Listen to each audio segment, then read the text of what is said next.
नमस्कार. आजच्या आपल्या या चर्चेत स्वागत आहे. आज आपल्यासमोर एका कादंबरीतील 2 उतारे आहेत आणि हे उतारे म्हणजे थेट आपल्याला एका घनदाट जंगलात घेऊन जातात. हो, आणि तेही एका पावसाळी रात्रीच्या अंधारात. अगदी.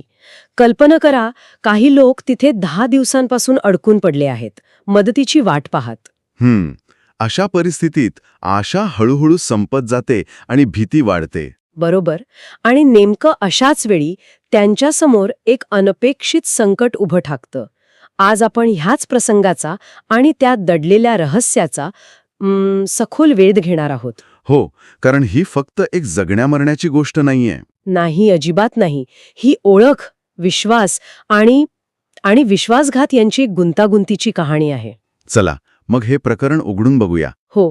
आणि या उतार्यांमधलं जे वातावरण आहे ते अगदी सुरुवातीपासूनच खूप तणावपूर्ण आहे. म्हणजे 10 दिवसांची प्रतीक्षा ही काही साधी गोष्ट नाही. नाहीच. माणसाचं मनोधैर्य खचू लागतं. ते महाराजांची वाट पाहत आहेत. त्यांना एक दृढ अपेक्षा आहे की महाराज येतील आणि त्यांना ह्या संकटातून बाहेर काढतील. पण प्रत्येक दिवस त्यांची आशा कमी करत जातो, की नाही? अगदी. आणि अनिश्चितता वाढवतो. पुढे काय होणार, मदत येईल की नाही, या विचारांनीच ती माणसं अर्धमेली झाली असतील. कथेची सुरुवातच याच मानसिक तणावाच्या बिंदूवर होते. बरोबर. कथेची सुरुवात होते सखाराम आणि सावित्री यांच्या संवादाने. त्यांना कुणीतरी दादा येऊन भेटेल असं सांगितलं गेलं होतं, पण 10 दिवस झाले त्याचा काही पत्ता नाही. इथे मला सखारामचं पात्र खूपच मनोरंजक वाटतं. म्हणजे बघा, एका बाजूला परिस्थितीची निराशा आहे, हो, पण दुसऱ्या बाजूला त्याच्या महाराजांवरचा विश्वास. हो, तो आढळ आहे. हो, तो म्हणतो की महाराजांशी आपला संबंध खूप जवळचा आहे, ते नक्कीच मदत पाठवतील. ही श्रद्धा आहे की निव्वळ भोळेपणा, असं वाटून जातं नाही का? हा मुद्दा खूप महत्वाचा आहे, कारण त्या काळात अशा परिस्थितीत श्रद्धा ही फक्त एक भावना नव्हती. तर ते एक जगण्याचं साधन होतं. जेव्हा तुमच्याकडे दुसरे कोणतेही पर्याय नसतात, तेव्हा एका मोठ्या शक्तीवर किंवा नेत्यावर विश्वास ठेवण्याने तुम्हाला एक मानसिक बळ मिळतं. अच्छा. सखारामचा विश्वास हा त्या संपूर्ण गटाला एकत्र बांधून ठेवणारी एक शक्ती आहे. म्हणजे जर त्याचाच विश्वास डळमळला तर त्यांच्यासोबत असलेल्या त्या 10 हत्यारी माणसांचं मनोधैर्यही खचेल. त्यामुळे त्याचा विश्वास हा केवळ वैयक्तिक नाही, तो त्या गटासाठी आवश्यक आहे. म्हणजे एक प्रकारे त्यांच्या श्रद्धेची परीक्षाच घेतली जाते. अगदी. एका बाजूला महाराज मदत करतील हा विश्वास, आणि दुसऱ्या बाजूला प्रत्यक्ष परिस्थिती ज्यात मदत आलेली नाही. आणि याच विचारात ते ठरवतात की बारीवाड्याच्या दुर्गाचं दर्शन घेऊन झोपी जाऊ. हो, संकटाच्या काळातही देवाकडे धाव घेणं हे त्यांच्या मानसिक स्थितीबद्दल खूप काही सांगून जातं. बरोबर. हो, पण हे केवळ धार्मिकतेचं लक्षण नाही. हे एका अर्थी शरणागती पत्करण्यासारखं आहे. शरणागती म्हणजे जेव्हा मानवी प्रयत्न अपुरे पडतात, तेव्हा आपण दैवी शक्तीकडे वळतो. पण इथे एक गोष्ट लक्षात घ्यायला हवी. सखारामच्या बोलण्यातून हे स्पष्ट होतं की हा संघर्ष व्यक्तिगत नाही. हां, तो गावासाठी म्हणतो. हो, गावासाठी आणि 12 वाड्यांचं दुःख संपवण्यासाठी. म्हणजे ते एका मोठ्या लढ्याचा भाग आहेत. त्यांचा हा त्याग, ही प्रतीक्षा, हे सगळे एका मोठ्या ध्येयासाठी आहे. त्यांना फक्त स्वतःचा जीव नाही वाचवायचा नाही, त्यांना एका समाजाचं भविष्य घडवायचं आहे. आणि या सगळ्या नाट्यमय प्रसंगासाठी त्यांनी जे स्थळ निवडलंय तेही तितकंच महत्वाचं आहे. ते पुरातन मंदिर, हो ना? हो, एक अशी जागा जी खरं तर सुरक्षित वाटायला हवी, पण कधीकधी जिथे आपण सर्वात सुरक्षित असतो तिथेच धोका सर्वात जवळ आलेला असतो. अगदी. आणि तो धोका एका अनपेक्षित आवाजाच्या रूपात येतो. सखाराम विचार करत असतो की हे देऊळ इतकं जुनं आहे, शिवाजी महाराजांसारख्या शिवभक्ताने याची डागडुजी का केली नसेल? आणि त्याच शांततेचा भंग करत मंदिराबाहेरून एक जीवघेणी भयानक डरकाळी ऐकू येते. बाप रे. आत्तापर्यंत जो संघर्ष मानसिक पातळीवर होता, तो आता प्रत्यक्ष शारीरिक धोक्याच्या रूपात त्यांच्या दारात उभा राहतो. ती एक डरकाळी सगळं चित्रच बदलून टाकते. सखाराम, जो एक योद्धा आहे, तो क्षणार्धात दचकून उभा राहतो, कमरेची तलवार उपसतो. आणि महादेवाच्या पिंडीला नमस्कार करतो. हो, आणि मनातल्या मनात प्रार्थना करतो. त्याचं ते वाक्य माझ्या मनाला खूप भिडलं. कुठलं?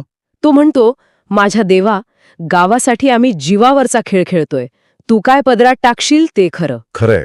या एका वाक्यात त्याचं धैर्य, त्याचा निस्वार्थ भाव आणि त्याची निष्ठा सगळं काही दिसतं. बरोबर. इथे वाघाचं प्रतीक खूप विचार करण्यासारखं आहे. म्हणजे वाघ हा एक उघड धोका आहे. तो थेट समोरून येतो. पण हे लोक ज्या परिस्थितीत अडकले आहेत त्यात एक लपलेला धोका सुद्धा आहे. तो म्हणजे? राजकीय धोका, मदतीतील दिरंगाई, संभाव्य विश्वासघात. अच्छा. जंगलातील धोका हा प्रामाणिक असतो, तो जसा आहे तसा दिसतो. पण माणसांच्या मनातले डावपेच, राजकारण ते लपलेले असतात. म्हणजे लेखक वाघाचं प्रतीक वापरून असं काही सुचवत आहेत का? मला तरी असं वाटतं की कधीकधी उघड दिसणारा धोका म्हणजे हा वाघ, हा लपलेल्या धोक्यापेक्षा म्हणजे राजकीय डावपेचांपेक्षा कमी घातक असतो. हां, खूपच वेगळा दृष्टिकोन आहे. म्हणजे सखाराम वाघाशी लढायला तयार आहे, पण ज्यांच्या मदतीवर तो अवलंबून आहे त्यांच्याकडनं वेळेवर मदत न मिळणं हा खरा मोठा धोका आहे. आणि यानंतरचं वर्णन तर अंगावर काटा आणणार आहे. सखाराम मंदिराच्या गाभाऱ्यातून बाहेर येतो पावसाळी रात्र, झाडांवरून टपकणारं पाणी, आणि त्या शांततेत पुन्हा एकदा वाघाची डरकाळी घुमते. त्याला तो वाघ झुडपातून बाहेर येताना दिसतो. हो, आणि इथे लेखकाने एका योद्ध्याच्या मनातील भीतीचं अप्रतिम चित्रण केलं आहे. तो शूर आहे, पण मृत्यूसमोर दिसल्यावर कोणाची गाळण उडते. त्या वाघाचं भयानक रूप पाहून त्याचे हातपाय कापू लागतात, हृदयाचे ठोके वाढतात. तो एक योद्धा असूनही त्या क्षणी तो एक सामान्य माणूस बनतो. हो, जो मृत्यूला घाबरतो तो हळूहळू मागे सरकू लागतो. ही मानवी प्रतिक्रिया त्याच्या पात्राला अधिक खरी बनवते. आणि इथेच येतो कथेतील सर्वात मोठा आणि अनपेक्षित क्षण. सखाराम भीतीने मागे सरकत असताना मागून कुणीतरी जोरानं ओरडतो. तो मागे वळून पाहतो तर ती सावित्री असते. हो, पण मला इथे एक प्रश्न पडतो. सखाराम त्या घाबरलेल्या अवस्थेत सावित्रीकडे पाहतो आणि तिला एक विचित्र प्रश्न विचारतो. कोणता? तो विचारतो, खरं सांगा बाईसाहेब, तुम्ही कोण आहात? ह्या वाघाला कोणी मारलं? हा प्रश्नच कथेचा केंद्रबिंदू आहे. बरोबर ना? म्हणजे याचा अर्थ काय? त्याला स्वतःवर विश्वास नाहीये की त्याने वाघाला मारलं असेल, की त्याला हे अशक्य वाटते की सावित्रीसारख्या स्त्रीने हे केलं असेल? तुमचा प्रश्न अगदी अचूक आहे. हा प्रश्न सखारामच्या गोंधळलेल्या मानसिक स्थितीचं प्रतीक आहे. तो मृत्यूला सामोरा जायला तयार होता, पण त्याला जे दिसतंय ते त्याच्या अपेक्षेच्या पूर्णपणे बाहेरचं आहे. ज्या वाघाने त्याला घाबरवलं होतं, तो वाघ निश्चित पडला आहे, मारला गेला. हो, हे कसं झालं, कोणी केलं हे त्याला कळत नाहीये. त्याच्या मनात पहिला विचार हा नाही येत की सुटलो, तर हा येतो की हे घडलं कसं. आणि म्हणून तो विचारतो, तुम्ही कोण आहात? हो, त्याचा हा प्रश्न केवळ सावित्रीला नाही तर त्या संपूर्ण परिस्थितीला आहे. हो, आणि या एका प्रश्नाने कथेतील शक्तीचं संतुलन म्हणजे पॉवर डायनामिक पूर्णपणे बदलून जातं. अगदी. जो पुरुष म्हणजे सखाराम आतापर्यंत संरक्षक म्हणून उभा होता, तो आता गोंधळलेला आहे, प्रश्न विचारतोय. आणि जी स्त्री सावित्री असहाय्य वाटत होती, तिच्याकडे आता सगळ्या प्रश्नांची उत्तरं आहेत. त्या काळात एका पुरुषासाठी, एका योद्ध्यासाठी, एका स्त्रीला स्वतःपेक्षा जास्त सक्षम मानणं किती सोपं किंवा कठीण गेलं असेल. ही खूप मोठी मानसिक उलथापालथ आहे. त्या काळातील समाज रचनेत पुरुषाची भूमिका रक्षकाची होती. सखाराम ही तीच भूमिका बजावत होता. पण एका क्षणात त्याला कळतं की खरी शक्ती कुठेतरी दुसरीकडेच होती, जी त्याला दिसली नाही. ज्या स्त्रीला तो संरक्षण देण्याची जबाबदारी मानत होता, कदाचित तिनेच त्याचं संरक्षण केलं आहे.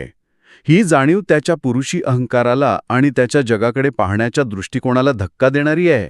आणि ह्या प्रश्नानंतर सावित्रीचं जे रूप दिसतं ते तर अकल्पनीय आहे. हो, सखारामचा प्रश्न ऐकून ती गंभीर होते, पण तिच्या चेहऱ्यावर एक सिंहस्थ हास्य उमटतं. जणू काही ती सिंहासारखीच आहे, जिला पूर्ण परिस्थितीवर नियंत्रण आहे. हो, आणि ती सखारामला म्हणते, घाबरू नका भाऊ. आणि मग ती तिची खरी ओळख सांगते, जी ऐकून सखारामच्या पायाखालची जमीनच सरकते. तो क्षण या कथेचा केंद्रबिंदू आहे, कारण ती ओळख केवळ एक नाव नाही, तर ती एक राजकीय भूकंप आहे. ती सांगते, मी सावित्री उर्फ सारू येसाजीराव शिर्के, आदिलशाहीचे नेकजात सरदार राजे येसाजीराव शिर्क्यांची एकुलती एक मुलगी. बस, ही एक प्रचंड मोठी कलाटणी आहे. विचार करा, ज्या सरदार शिर्के यांच्या मदतीची ते 10 दिवसांपासून आतुरतेने वाट बघत होते, त्यांचीच मुलगी सावित्रीच्या रूपात इतके दिवस त्यांच्या सोबत होती. पण धक्का इथेच संपत नाही. ती आदिलशाहीचे नेकजात सरदार यांची मुलगी आहे. आणि त्या काळात मराठ्यांसाठी आदिलशाही म्हणजे शत्रुपक्ष. बरोबर. त्यामुळे शिर्के घराणं जरी नात्याने जवळचं असलं तरी त्यांची निष्ठा आदिलशाहीशी होती. म्हणजे देवारे, ज्यांच्या मदतीची अपेक्षा होती तेच शत्रुपक्षाचे सरदार आहेत. आणि त्यांची मुलगी गुप्तपणे त्यांच्या सोबत आहे. हा विश्वासघाताचा किती मोठा स्तर आहे. तिने तिची खरी ओळख का लपवली असेल? तिचा खरा हेतू काय आहे? ती त्यांच्या बाजूने आहे की विरोधात? एका क्षणात सखाराम समोरील धोका वाघापेक्षा 1000 पटीने मोठा आणि गुंतागुंतीचा झालाय. बरोबर. आता हा संघर्ष केवळ जगण्या मरण्याचा राहिलेला नाही. यात आता राजकारण, निष्ठा, कौटुंबिक संबंध आणि विश्वासघात यांसारखे अनेक पैलू जोडले जातात. सारू उर्फ सावित्री ही मित्र आहे की शत्रू? ती वडिलांच्या विरोधात जाऊन महाराजांना मदत करत आहे का? की हा आदिलशाहीचाच एखादा डाव आहे? म्हणजे सखानाम आणि त्याच्या साथीदारांसाठी आता प्रत्येक पाऊल विचारपूर्वक टाकावा लागणार आहे. हो, कारण आता बोका बाहेरच्या जंगलात नाही तर त्यांच्या स्वतःच्या गटात असू शकतो. आणि ती स्वतःच म्हणते की माझ्या साऱ्या जीवनाची कथा मी तुम्हाला सांगेन. आणि या एका वाक्याने कथेला एक पूर्णपणे नवीन दिशा मिळते. आता हा संघर्ष फक्त वाघाशी नाही तर माणसांच्या मनातल्या रहस्यांशी आणि त्यांच्या निष्ठेशी आहे. अगदी. तिची ओळख उघड झाल्याने कथेची दिशाच बदलून जाते. एका स्त्रीच्या रूपातील एक योद्धा, एका मित्राच्या रूपातील एक अज्ञात व्यक्ती आणि एका शत्रूच्या रूपातील एक संभाव्य तारणहार, अशी अनेक रूपं एकाच व्यक्तीत एकत्र येतात आणि कथेला एका वेगळ्याच उंचीवर नेऊन ठेवतात. तर या सगळ्याचा अर्थ काय? आपण एका लपून बसलेल्या गटाच्या संघर्षापासून सुरुवात केली जो मदतीच्या प्रतीक्षेत होता. त्यांच्या मानसिक तणावातून आणि अढळ श्रद्धेतून आपण पुढे गेलो. त्यानंतर वाघाच्या हल्ल्याच्या भीतीनं भरलेल्या एका थरारक क्षणातून गेलो आणि शेवटी एका अशा धक्कादायक सत्यापर्यंत पोहोचलो ज्यामुळे कथेचा संपूर्ण रोखच बदलला. बरोबर. ही कथा आपल्याला दाखवते की जे वरून दिसतं ते नेहमीच खरं नसतं, की नाही? अजिबात नाही. सखारामसाठी सावित्री एक सामान्य स्त्री होती, पण ती एक प्रशिक्षित योद्धा निघाली. शिर्के मदतीला येतील ही आशा होती, पण ते शत्रुपक्षाचे सरदार आहेत हे सत्य समोर आलं. खरा धोका आणि खरी शक्ती दोन्हीही अनपेक्षित ठिकाणी लपलेली असू शकते. मला वाटते ही कथा शौर्याच्या पारंपरिक व्याख्येलाही आव्हान देते. कसं?